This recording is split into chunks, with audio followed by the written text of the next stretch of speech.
What is going on, New York Giant fans? Welcome back to yet another preview pod. I think after this one, we only got two more.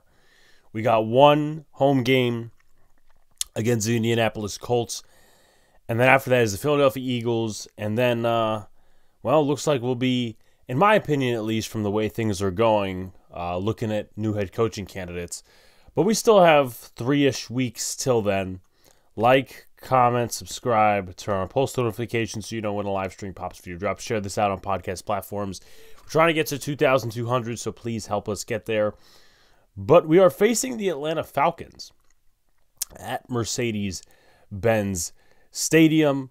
We will have a Falcons guest on later, Savion Mixon. He covers the Atlanta Falcons for numerous amount of outlets. We actually had him on, I believe, during the draft time when we had our draft stream. He was one of the first guys that popped on, and we had a chat about Michael Penix and all the different things that the Atlanta Falcons did in the draft and in free agency.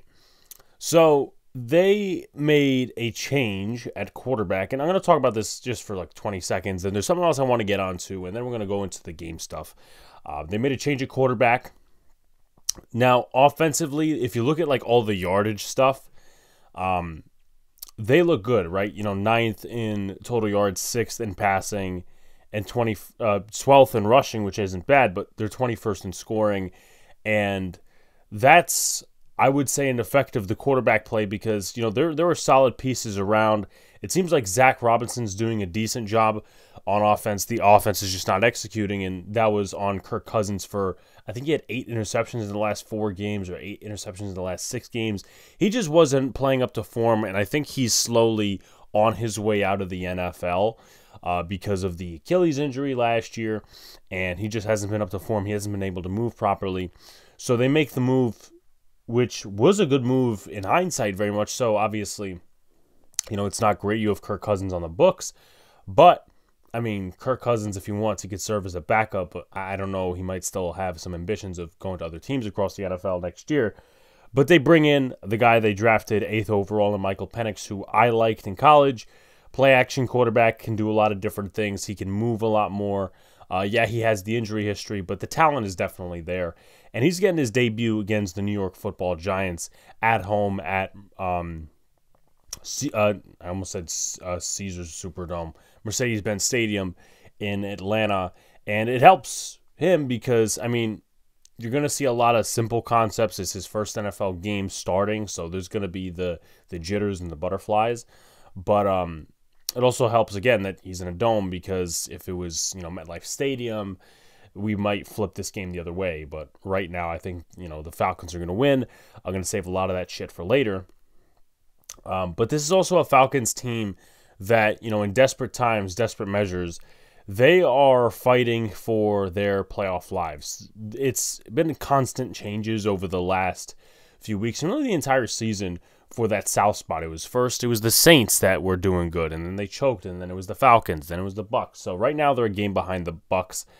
They will need to win against the Giants and probably need the Bucks to drop a game or two. I don't know how many games against each other they have left, but nonetheless, they are still fighting for their playoff lives. And why not do it with a rookie quarterback and somebody who could lift up your play and probably be a little bit better than Kirk Cousins and someone who's more mobile?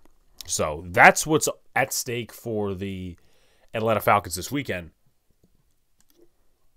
I want to get into something, though, that was sent out over the newspaper waves online, and I was going to talk about it. I was debating, and I'm like, you know what? I just bring this up anyway. So in my time of critiquing this regime this past year, really the last 3 months, I've talked about firing both Dable and Shane. Paul Schwartz put out an article. Paul Schwartz of the New York Post put out an article that was basically saying that Joe Shane may stay and Brian Dable will be the scapegoat. And personally, that doesn't make a lot of sense to me in normal football rules. It doesn't make sense to me that the Giants would do that again because they did that twice and it didn't work out for them. Obviously, these two guys came in here as a package deal, as they should be, right? They have the same philosophy all these other different things.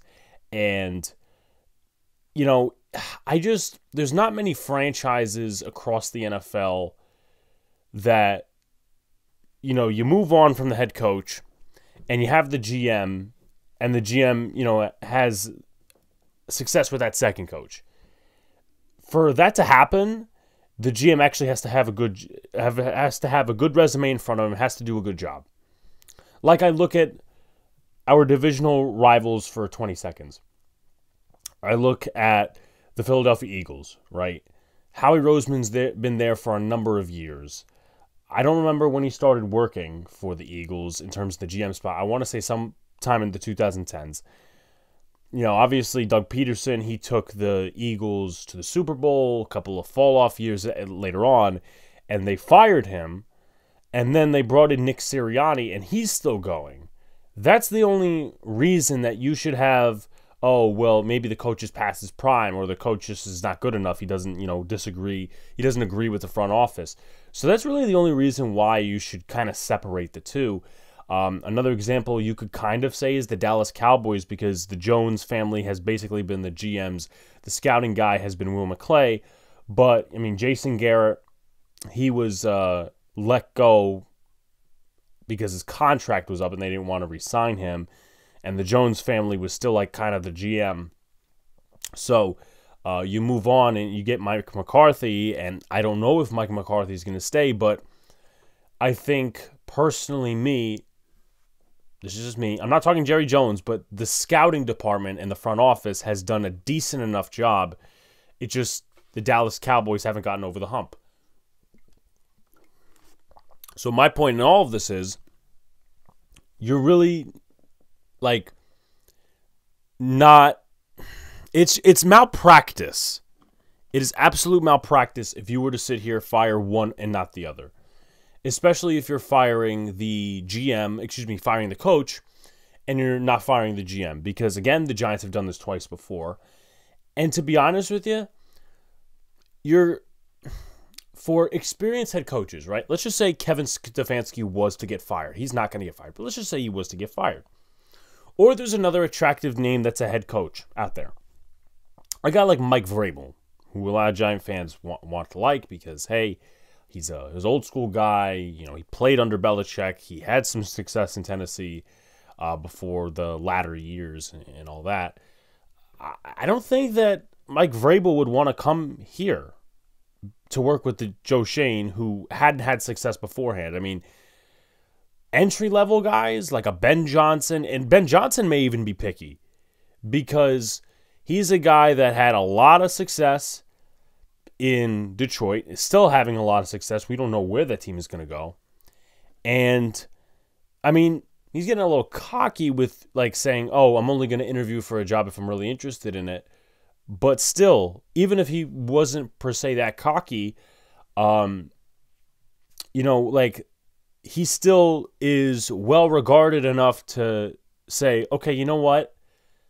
You know, maybe this spot has been filled up by a head coach. This spot has been filled up by a head coach. So Giants and a couple other teams are interested. I don't know. I think I'm going to stay in Detroit, sign an extension, and coach Jared Goff and be a part of this good Detroit culture. So that really lowers the bar, and that really, like, shrinks the pool of candidates that you could select. Like, that would be the Clint Kubiaks of the world. That would be Zach Robinson, Jimmy Lake. You're really shortening the pool of candidates, and it's all because Joe Schoen, and it's not like Joe Schoen's Dave Gettleman, like he's got this pompous, super pompous personality, like he's bad to the media and shit like that. But Joe Schoen, knowing what we saw on Hard Knocks and the way he's executed these last 3 years, it's just been malpractice. And not starting from scratch, yeah, you'll lose guys like Brandon Brown and Chris Rossetti possibly, but at the end of the day, he's part of the problem, right? And some changes have to be made, and that has to be one of those changes.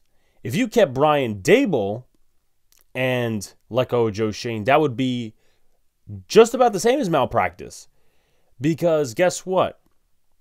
You have Brian Daboll as the coach. What GM candidate would want to come in and work with Dable, knowing his temper and the way he's coached the last 3 years.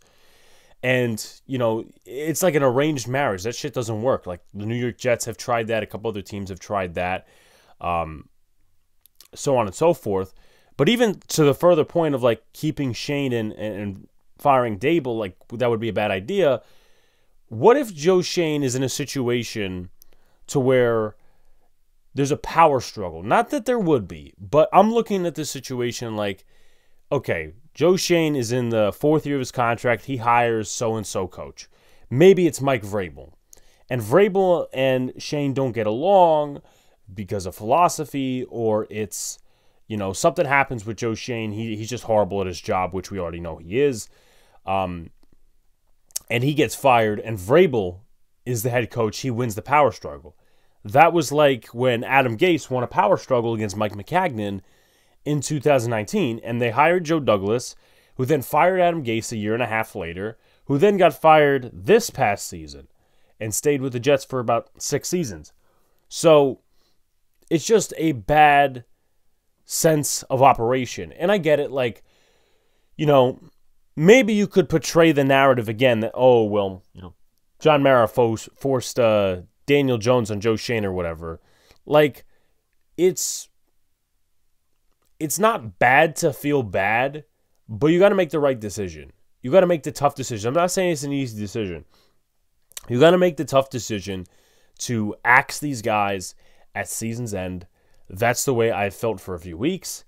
And at the end of the day, because, I get it. It does impact a lot of lives. It does impact their lives. But at the end of the day, they're not doing their job, which is hindering other guys from doing their job, right? Whether it's, you're hindering another candidate out there from getting a job, and maybe he's good. He's better than, he'd be better than the guys that we currently have. Or they're hindering guys like, Jalen Hyatt, right? For example, you drafted him in the 3rd round. He hasn't done shit because he's not on the field or whatever the involvement is. That affects his career too. So a lot of people don't look at that shit and they just say, oh, well, it's not fair to fire Joe Shane and Brian Dable. They haven't been good at their job, and I'm going to explain something that a lot of people know already. Life isn't fair. I would like to believe that Brian Dable hasn't been Adam Gase, in my opinion. I know this season's been a wreck. It's 2 wins, but he's not Adam Gase. He's going to get another job in the NFL. Joe Shane will probably end up in Buffalo again as a scout or some sort of an executive. So it's not all over for them. That I promise you that.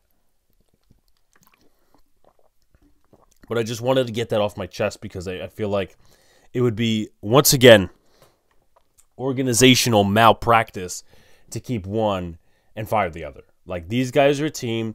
They came in on the Buffalo philosophy. They executed it. It's gone poorly, and that's that. So that's that. The injury report, right? The Giants, it's stock loaded here. Patrick Johnson, the edge rusher / linebacker, is out. Bobby Okereke, he's out again. And then to follow him and being out is Aaron Stinney with a concussion. So Jake Kubis will be starting at left guard, which honestly I'm looking forward to just a little bit because he's a rookie guard. I liked watching him in training camp. He really did well. Greg Stroman has a shoulder injury. He is doubtful. As far as the questionable guys go, Brian Burns is questionable. He's expected to play. Deonte Banks, I don't know, because like last week they said he was questionable and he was limited all throughout practice. Are they holding him out? I don't know what's going on there, but it doesn't look good because it's a first-round pick that was used and traded up for.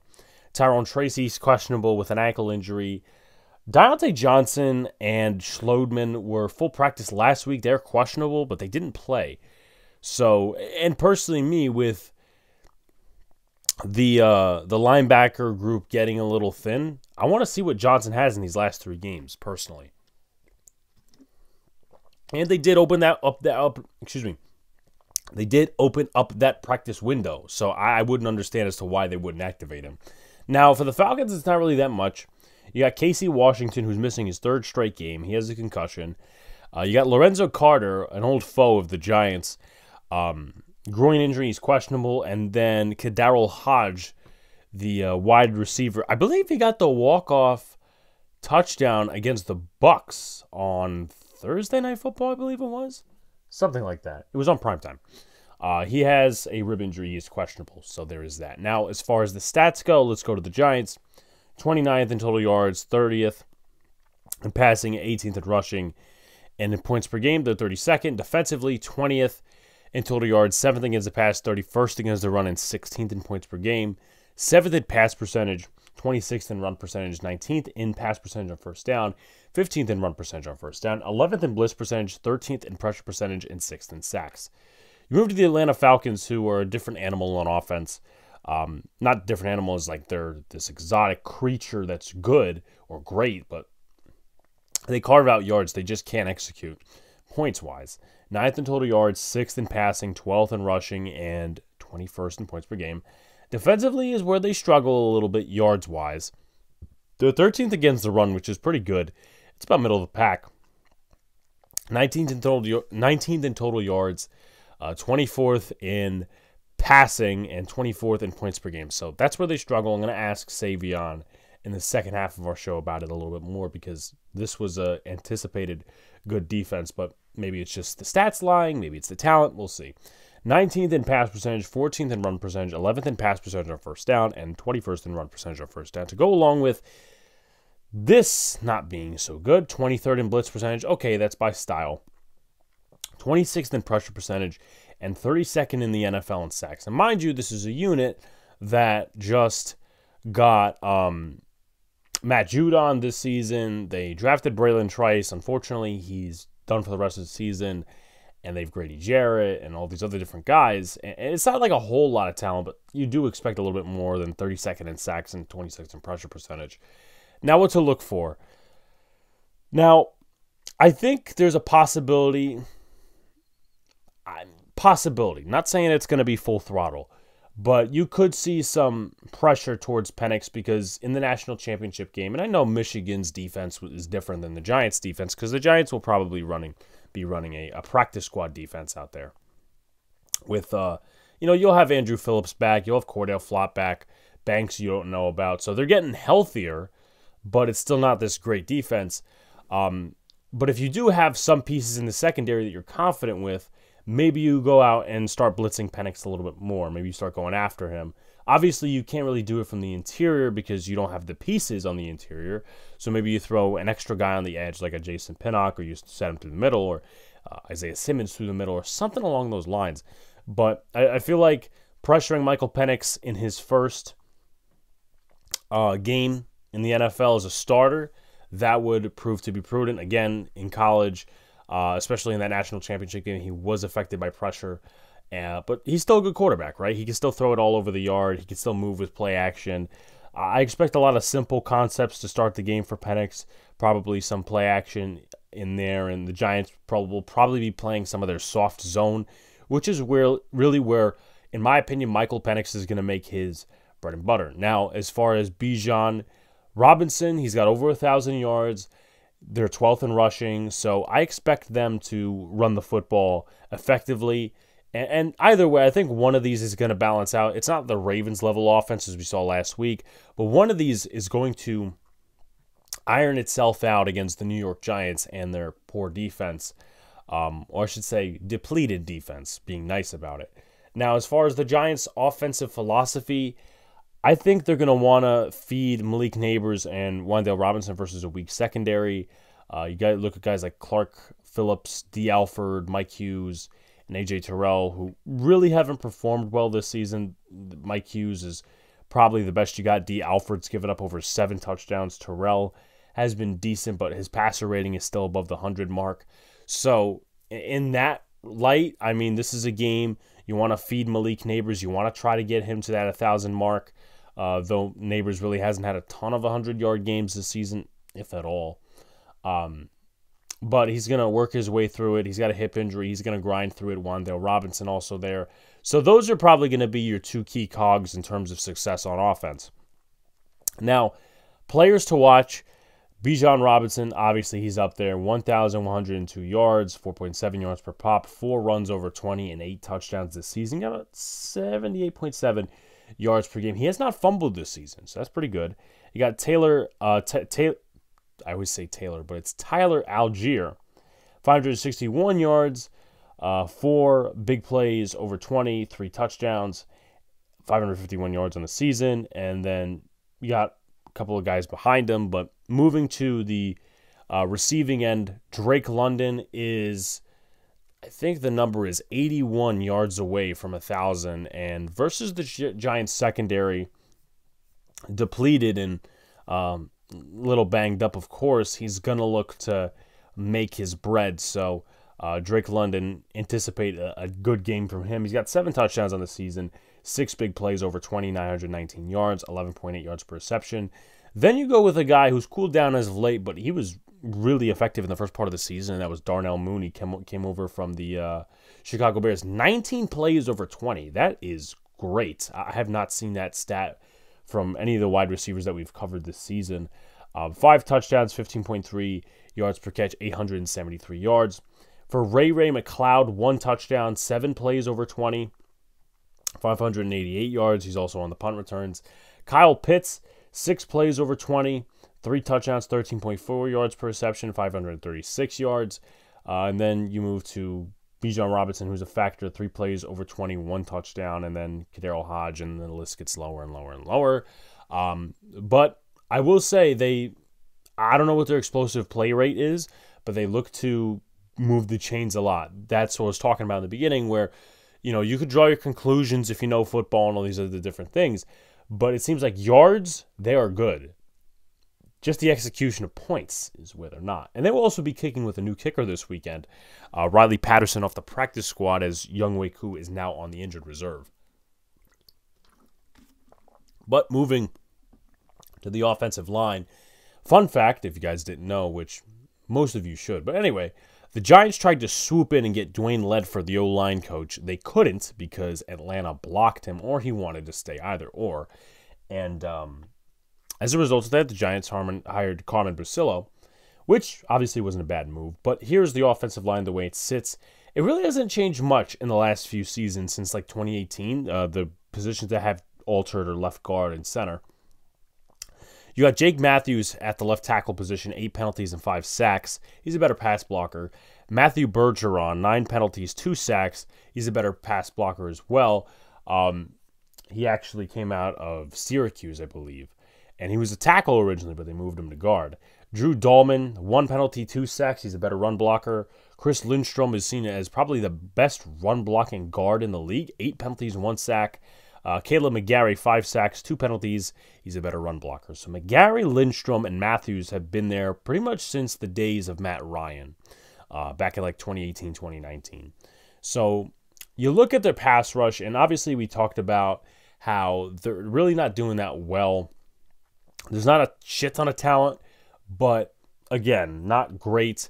Last in the league in sacks. Arnold Ebiketie, the former Penn State draft pick, 4 sacks, 5 TFLs, 13 quarterback pressures, 18 quarterback hits, 29 tackles. Grady Jarrett, 44 tackles, 2.5 sacks, 9 TFLs, 16 quarterback pressures, 12 quarterback hits. Matt Judon, 34 tackles, 3.5 sacks, 4 TFLs, 9 quarterback pressures, and 6 quarterback hits.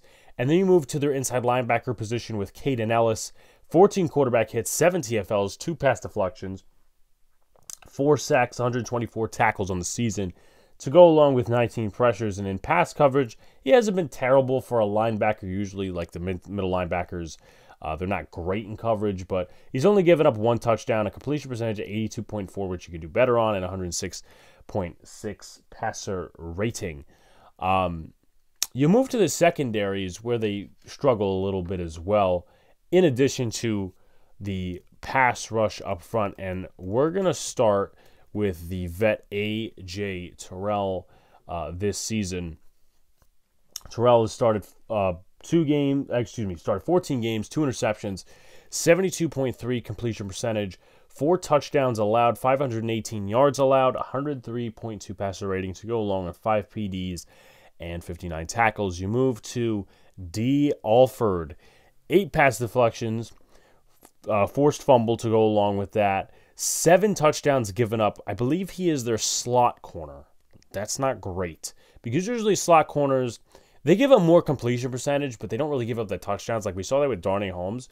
But he's given up 7 touchdowns, 73.6 completion percentage, 488 yards, 124.1 passer rating, and 66 tackles to go along with a sack. And Mike Hughes also to put it in there as well. We're also going to go over Clark Phillips. Hughes, 4 pass deflections. He's been all over the NFL. Chiefs, Detroit, Minnesota. 105.5 passer rating, 2 touchdowns, 70.6 completion percentage, 366 yards. And then you move to Clark Phillips, who was their draft pick last year. He's played in 13 games. He's only started 2. He's got 1 INT, 1 forced fumble, 2 pass deflections, 32 tackles, 82.9 completion percentage, 109 passer rating, and 2 total touchdowns. So as far as keys to win in a score prediction, which we'll do after, keys to win, I think you got to affect the rookie quarterback, and you got to pressure Penix. You got to make him feel uncomfortable because you sit back in zone coverage. Penix is just going to dot. He'll throw in the flat. He'll throw on play action. So I think you got to pressure Michael Penix a little bit. And I know it's hard because this offensive line really is a solid unit, but I think that's going to be one of your better ways of manufacturing defense and getting your offense the ball. And that comes with turnovers as well. Now, as far as the Giants offensively, which probably goes to key number 2, is you got to feed Neighbors the ball. Feed it to him and Robinson. I would really like for them to feed it to Neighbors a little bit more because we've seen Robinson with a drop season. Not that Neighbors hasn't dropped passes, but Neighbors has been more consistent over the last few weeks. Robinson has had some drop season. His catch radius really isn't that big either, but that's really how you're going to attack that secondary. So pressuring Penix, feeding Malik Neighbors, and I would say a turnover because I feel like there are going to be big plays from the Atlanta offense, but it's going to be a safe margin that they would want to play in because not only do you have a rookie quarterback right now who's getting his first start and all this other stuff, doesn't matter the age, you're also fighting for a playoff spot. So again, I would like to think that Raheem Morris is going to gather his staff and say, okay, we need to do this, this, and this. I have a feeling that they're going to let the Giants dink and dunk on the field. Maybe they'll play press or do something. Maybe they'll blitz a little bit more because of the injuries to the offensive line. But I have a feeling that they're going to play their zone. Giants will dink and dunk, and then just red zone defense is going to be what's going to be holding the Giants out of the end zone. So pressure Penix, feed Neighbors and Robinson, and then a turnover or 2 would really change the complexion of the game. As far as the prediction in terms of a score, I think this is going to be closer than a lot of people anticipate. Doesn't mean that the Giants will win, though. I'm going to say 20-10 Atlanta Falcons. Michael Penix wins by the skin of his teeth in his first NFL game as a starter. Giants get into the end zone once. Maybe it's a garbage time score or something like that. But with that said, though, we're going to send it over to our discussion with Savion Mixon, who covers the Atlanta Falcons for a number of outlets. All right, so now I am on with Savion Mixon, who covers the Falcons for a number of outlets. And before we go into the hot topic and even some news that was just released as of this morning, the first question I'll ask you, Savion, is Raheem Morris obviously was an interim coach with the Falcons beforehand once Dan Quinn was fired a couple of years ago. Now he's got his first almost full season. How would you rate his coaching so far? This has got to be around like a C minus, man. Like I'm trying my best to give him the benefit of the doubt. The fact that he was given this really weird situation, the quarterback succession plan and everything like that, but it's getting real close. Like it's one of those C minuses to where you really don't want to show your parents. Like it's like a man. I thought I studied for this, but he it almost I don't feel like he's lost the team. I don't feel like anything like that has occurred. I just feel like he got dealt. And he basically built up a hand where it just hasn't looked good. And him sticking with Cousins as long as he has, it really looks like a detriment to him and like his decision making. So it's not completely off the rails yet. So that's the reason why it's still in that C minus range, but it doesn't look very good. Yeah. That was actually kind of my next question. News came out today that once the bonus kicks in, that the Falcons are expected to release Kirk Cousins and a couple of cap things are expected to hit and whatnot. Obviously, you just said it.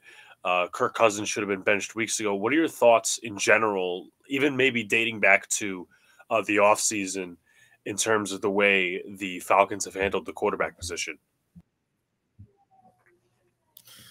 Well, it was a questionable decision to pick Penix at 8.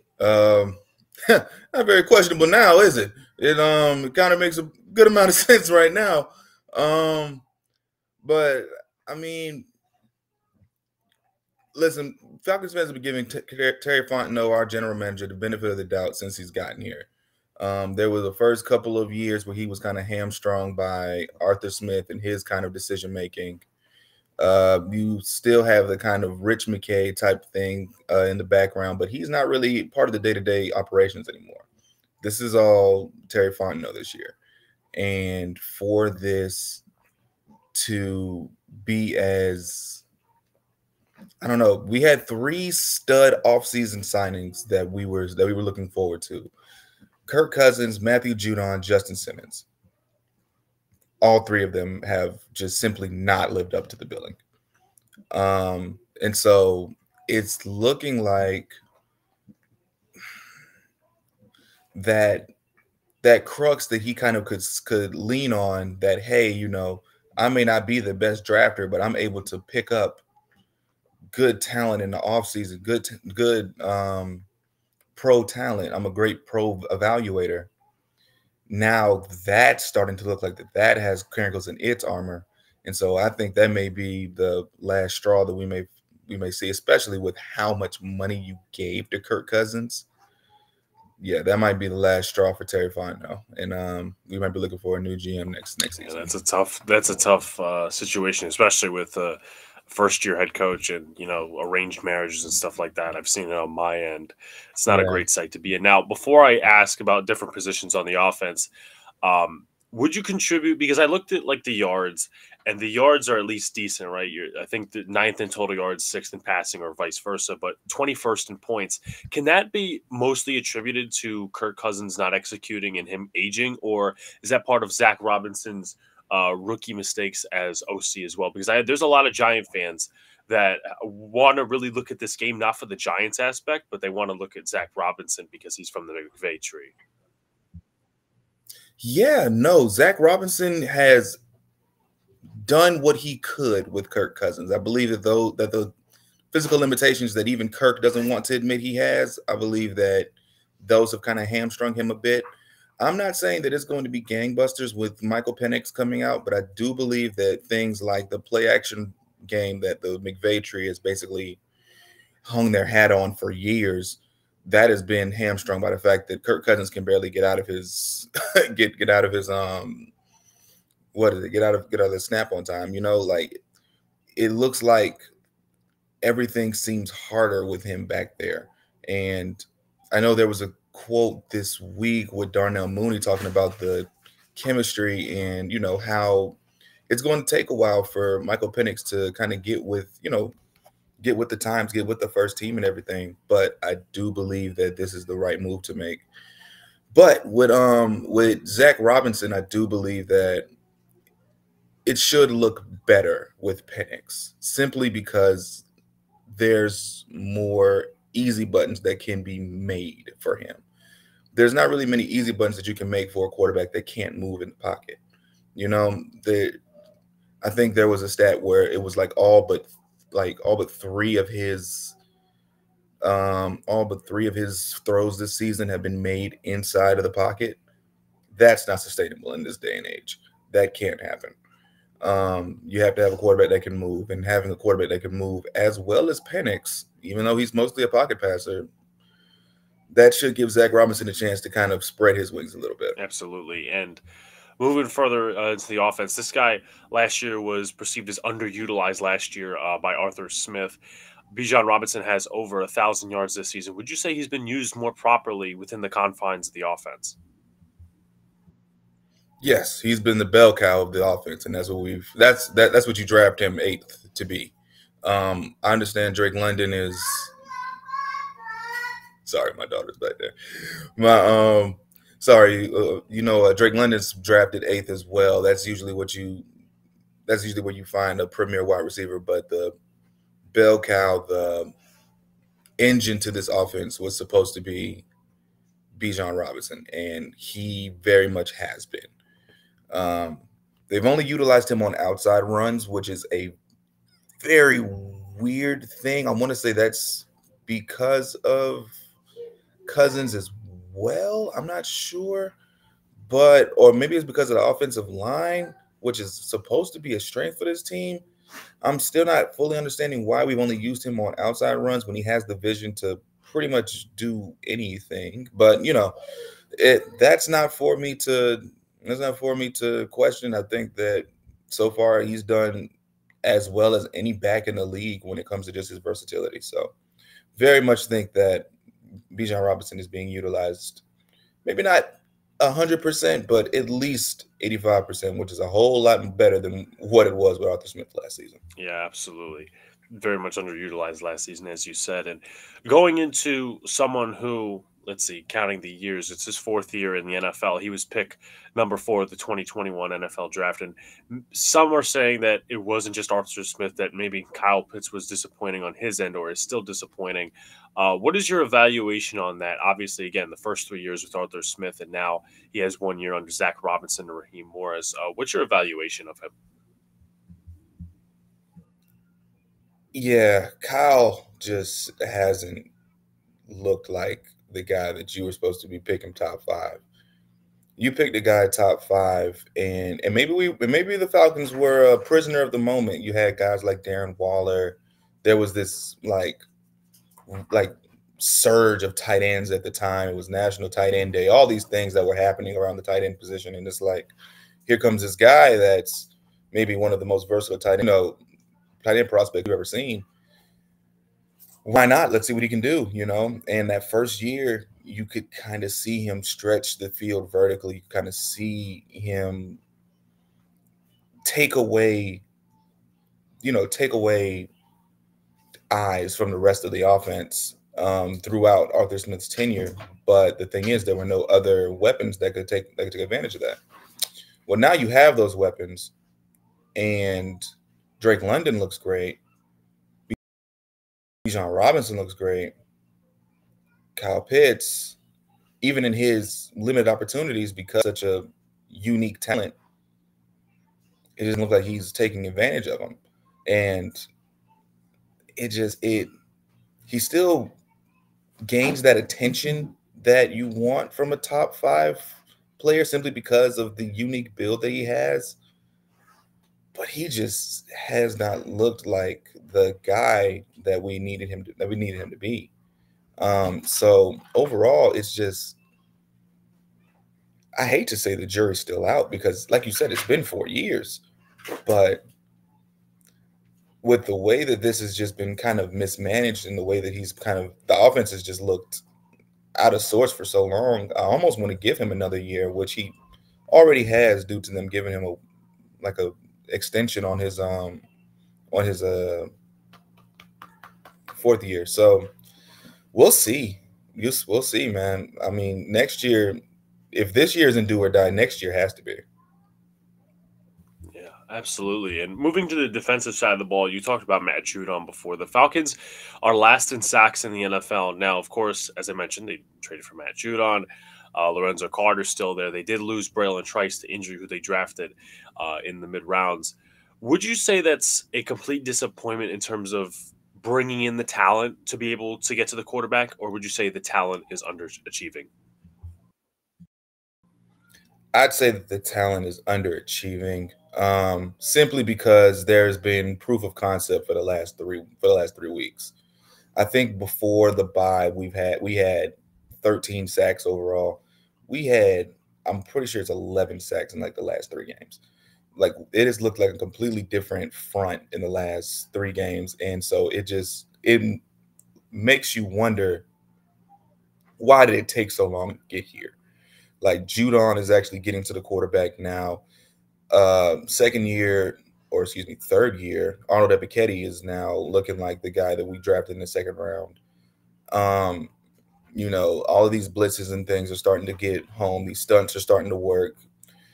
Jimmy Lake is starting to look like the defensive coordinator that you got from Washington, that you wanted to kind of mess with the protection rules and get to the quarterback. And things are starting to work now. It's just weird that it took so long, and now it looks like such a drastic change. But no, overall the talent has underachieved, and it's starting to look like the defense that you wanted it to sort of be. But no, overall, it's still a pretty bad disappointment. Yeah, and final question about the defense is I was looking at the stats because at least coming into the year, I anticipated, well, this Falcons defense is going to be good because, they usually have a good defense and whatnot. But I was looking at the secondary stats, and again, could be misleading. The pass defense, I believe, is 24th, but I was looking at the stats of Terrell, D. Alford, Hughes, and Clark Phillips, and it's not great. Has the secondary been an issue? Have they calmed down? What's the story there? No, the stats are quite accurate. The secondary, which was supposed to be a strength of this team, has not lived up to the billing. AJ Terrell has done a pretty good job given what we expect from him. Like, he's been the number one corner that we wanted. But another reason for that is nobody really needs to try him because the other side, Mike Hughes, Clark Phillips, doesn't look good over there. Especially in the slot. D. Alford has had a horrible season this season. If you can find a way to get a playmaker in the slot, I mean, he's had trouble with everyone. I remember everybody saw the Justin Jefferson clip. That was atrocious. So just overall, the guys, they've been a bit disappointing, and the safeties, Jesse Bates is just awesome. There's nothing you can really do about that. But Justin Simmons has underachieved. He hasn't looked like this hasn't looked like the Pro Bowl tandem that we were kind of promised. But overall, AJ Terrell has looked good, but that's also in limited opportunities due to the fact that you can kind of pick on other parts of the defense or the parts of the secondary. Absolutely. So moving into further game prep, X factor for the Falcons on offense and defense. I mean, for the offense, I don't mean to be the obvious Mr. Obvious here, but what are we getting out of Penix's first game? Like what do we get out the rookie? Like, how are we going to kind of meld his skill set to what we already have? Like, are we going to be pushing the football down the field more, especially on the outside? Are we going to be utilizing Kyle Pitts more up the seams? Like, Michael Penix's big things was being able to push the field vertically and then being able to kind of build off of that in Ryan Grubb's offense. So I'm kind of curious as to what Zach Robinson is going to kind of do with that, with Michael Penix's first start. And on defense, I mean, just keep doing what you're doing. Keep getting to the quarterback and try to find a way to make turnovers, man. I mean, if you can continue to get to the quarterback like you have and continue to get pressure, especially Arnold Ebiketie, if he can continue to still be that guy, I think that this defense can cause a lot of havoc for the Giants. Absolutely. And if you're game planning against the Giants, who is the guy you're looking to stop on offense? Who is the guy you're looking to stop on defense? For the offense, I mean, it's got to be Neighbors, right? I mean, is Neighbors out? He's still playing. Yeah. Yeah, that's what I thought. As long as Neighbors is out there, you better take advantage, or you better see where he's at on the field. On defense, the Giants' defense has been a little bit lackluster this season. I mean, definitely that front, though. I mean, there's I mean, you guys off the edge. If you're not looking for Burns and Thibodeau, it can be a long day for you, especially with Caleb McGarry blocking. I'm not sure him pass protecting for Penix's blind side, but we are going to live with it. But yeah, definitely have to deal with you guys' front. Yeah, definitely. And I didn't even think about the McGarry blocking for Penix on the blind side, but that's something I guess. Yeah, I'm very scared. I guess that's something that we're gonna get to see, and we'll get a sample size of it. But last thing before we let you go is where can people find you and what you do? So now I'm currently on the Falcoholic. That is the falcoholic.com at SB Nation. I am not Savion Mixon. That's more Savion Mixon and it's pushed together. But you can also find me on Twitter at Savion Mixon down there. And yeah, that's mostly it. I'll just be writing. Of course, be sure to follow his Twitter, everybody. Be sure to check out some of his work he's doing on the SB Nation site. I appreciate Savion coming on and chatting with us about the Falcons Giants game and giving us a little Falcon side of things. But as for this podcast, like, comment, subscribe, do all the good stuff. Turn on post notifications so you know when a live stream pops through drops. I appreciate every one of you coming back, and we'll be back on Tuesday for a recap pod. Appreciate you guys, and we will talk to you later.